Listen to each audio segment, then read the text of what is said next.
Oh, howdy all, grab yourself a drink. It is time for some PathOfExile discussion. Welcome to day 10 of teaser season for patch 3.25 and the upcoming Settlers of Kalguur expansion. Today we got 2 official pieces of information so far, and I reserve the right to put out another video if it becomes necessary later if more information gets dropped. The first piece of information relates to the upcoming Twitch livestream event Grinding Games are running. This is the major announcement day for patch 3.25, and this is the single most important day to tune into in the entire of Hype season. So where I've been covering all of the minor spoilers that we've been getting over the last 10 days, this is going to be where the major ones come.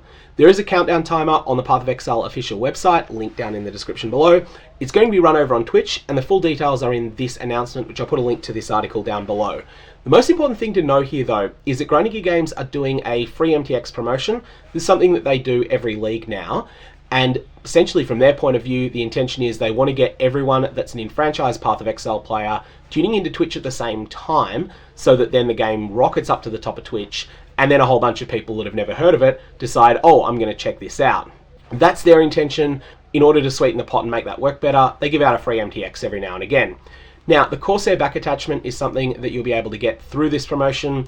You'll need to watch for 45 minutes, and there's a 9-hour window during which you'll be able to claim that. That 9-hour window starts at the beginning of this countdown, and it goes until 9 hours after that countdown ends. Now, you don't need to watch the official Grinding Games channel. You can if you want, or you can watch any other streamers rebroadcast as long as that is on Twitch. For this reason, I'm going to be rebroadcasting it with my own live commentary over on Twitch, but then after that, I'm going to come and redo that over on YouTube. But with the YouTube version, will be a little bit more polished because I'll have had a bit more time to think about things. So Twitch will be my first thoughts and immediate reactions. The YouTube one will be after I've had a chance to digest a few things. So that's going to be on Friday my time, but Thursday your time if you're in the United States or similar time zones. And the exact time of it starting is something that you can look up on the Grinding Games official website. The other thing that I think is of interest here is there is going to be no information about PathOfExile 2 in this live stream. It's going to be entirely about PoE Settlers of Kalguur, so 3.25. There is going to be nothing about PoE 2, and I think what Grinding Games' intention here is that they want to try and keep major PathOfExile 2 news to put out to places where there's a more general gaming audience, so some of the major gaming related conventions, things like that. That's going to be where they'll be revealing PoE 2 news from now on. At least that's my speculation. I guess we'll find out more. It's also possible they might decide to reveal some PoE 2 information in the last hour before the league goes live. That would be another time that might make sense for them, but this is just me speculating. I have no inside information if that is indeed the case. The other thing that's important though, if you do care about this Corsair back attachment, you do need to do some administrative details beforehand. All you need to do is link your Twitch account to your PathOfExile game account. Anyways, this is what the free MTX looks like. You don't get the whole outfit, you simply get the back attachment. So this mast and pirate sail cape type thing, that's the thing that's being given away for free in the promotion. And there's also a link that you can follow in order to initiate the process of connecting your Twitch account and your Grinding Games game account, if you haven't already done that. If you did it years and years ago, it's also worth redoing it because there was a major Twitch hack, after which everything got reset in the way of those connections. You'll then need to go to your Twitch inventory in order to finalize the process. This is after you've watched for 45 minutes. It's a pretty straightforward thing, but you do need to take one more step in order to claim your prize.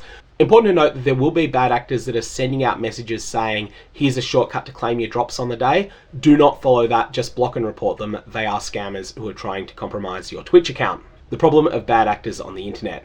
Let's talk now about the overt teaser that is in the Simulacrum video, and then we'll have a look at some of the covert teasers that are teased in here as well.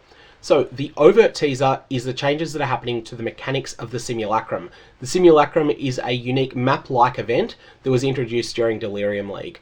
Currently there are 30 waves to it. Waves 1 to 15 are something that's tuned more at not necessarily total beginners, but at players for whom the Shaper is still a significant threat to them. Then at some point, about to wave 16, it starts to turn a corner and gets a little bit tougher and starts feeling a bit nastier than tier 16 mapping does. Then it continues to get harder from there, and from waves 26 onwards, it really is fairly aspirational content. In fact, wave 30 on hardcore is almost never done because the Simulacrum tends to be extremely rippy. Do you notice something here? Something that does not sit very well with a lot of people. That is that in order to do the engaging content for your character, you have to do a whole bunch of trivial content first. Imagine if every time you wanted to run a single tier 16 map, the game forced you to first do a tier 4, then a tier 8, then a tier 12, and then only then would you be allowed to go and run your tier 16. That's the way the Simulacrum tends to feel, and that is what's being overhauled. Specifically, waves 1 to 15 are being deleted. The problem is that by the time that you are able to access the Simulacrum, you were definitely past the 4 Voidstone stage, because the Simulacrum comes from 300 splinters, and in order to get more than a small number of splinters from a Delirium Mirror event in a map, you need a pretty powerful character, and by the time you've got that character, waves 1 to 17 are a chore, and waves 18 and onwards are the ones that you're interested in. And that's the case whether you're able to beat wave 30, or whether you start tapping out around wave 26 or 27, as a lot of people do. So, waves 1 to 15 are being removed entirely. This is a significant buff. Even though it means less loot per Simulacrum, it means a lot more loot per hour from the Simulacrum. And that's the thing that I think is going to drive things. Also, it's going to mean the Simulacrum will simply be more engaging, because you don't need to have 15 waves where you can't quite completely AFK, but you want to come pretty close to it. The other thing to note here is that this is going to have an impact on a bunch of things in Trade League. Firstly, I can see the price of Simulacrum entry tokens going up quite a bit, because there'll be more people interested in running the content. Secondly, some of the very top chase uniques that come out of the Simulacrum, like voices with only 1 burnt socket or voices with only 3 burnt sockets, these are likely to fall in price quite a bit, because there'll be more of a bidding war with more people trying to buy the entry tokens, and more of an undercutting war on people trying to sell some of these chase rewards.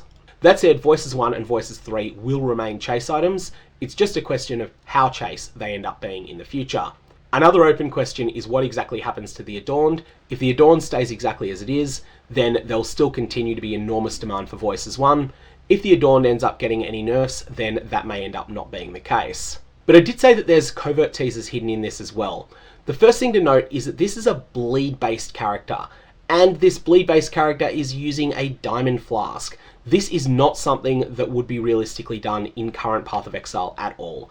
And this bleed character is doing some pretty impressive damage. Have a look how quickly Omniphobia goes down here, and also how smoothly his hit points are going down. This will indicate that this is being killed by bleed, and that the bleed is doing decent damage. But additionally, there is that Diamond Flask. It's not actually used, but it's still there, and that's something that would never fit on a build like this, and feels like it's either a really weird choice, or alternately, it's something that's teasing that there is now a use for a Diamond Flask on a bleed build.